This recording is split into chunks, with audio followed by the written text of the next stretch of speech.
Bonsoir. On vous connaît commerçant, ancien président de l'UQAM, mais vous êtes donc un passionné de belles et vieilles autos?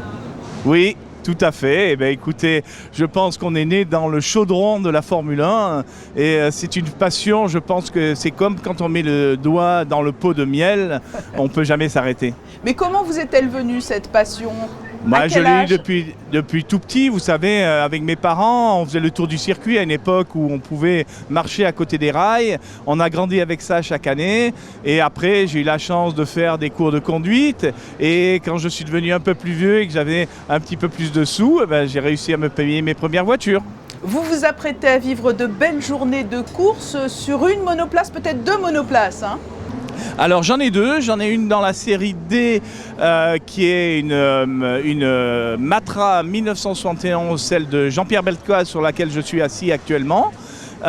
Et dans la série F, j'ai une March 1977 de Yann Schechter. Oui, donc un vrai passionné. Comment se prépare-t-on et comment avez-vous préparé votre véhicule?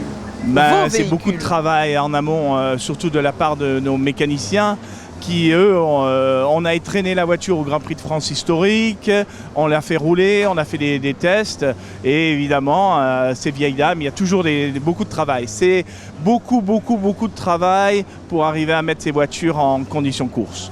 Et comment peut-on se procurer ce type de véhicule? Il y a un marché spécifique? Il n'y a pas vraiment de marché, hein. Vous savez, c'est un peu des opportunités.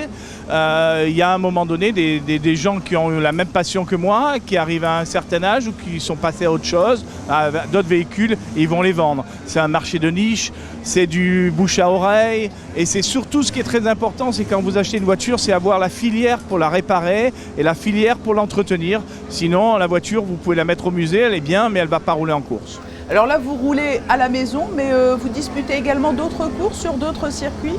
Avec les voitures historiques, on fait principalement le Grand Prix de France historique et Monaco.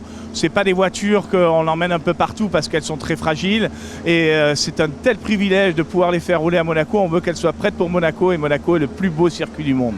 Ce qui est beau, c'est de voir les étoiles dans les yeux des personnes, des visiteurs qui viennent voir vos véhicules. Ah oui, vous savez, il y a des gens, ils connaissent l'histoire par cœur de chacune des voitures dans lesquelles on roule. Ils vous disent qui est-ce qui a gagné avec cette voiture, ils vous disent quel temps ils ont fait, quels problèmes ils ont eu.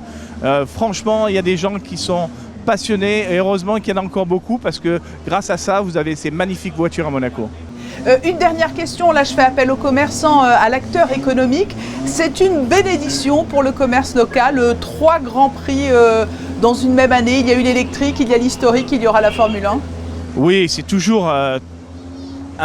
vous savez, Monaco, la notoriété de Monaco dépend de ces événements internationaux. Et quand vous avez la chance d'avoir un grand prix historique qui emmène une extrêmement belle clientèle, c'est toujours bien pour le commerce. Évidemment, certains commerces vont en pâtir. C'est sûr que l'hôtellerie et la restauration en profitent largement, mais tant mieux, et c'est pour l'Aura de Monaco, c'est fantastique.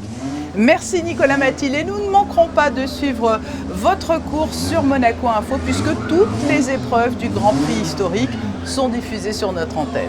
Merci à vous et à bientôt.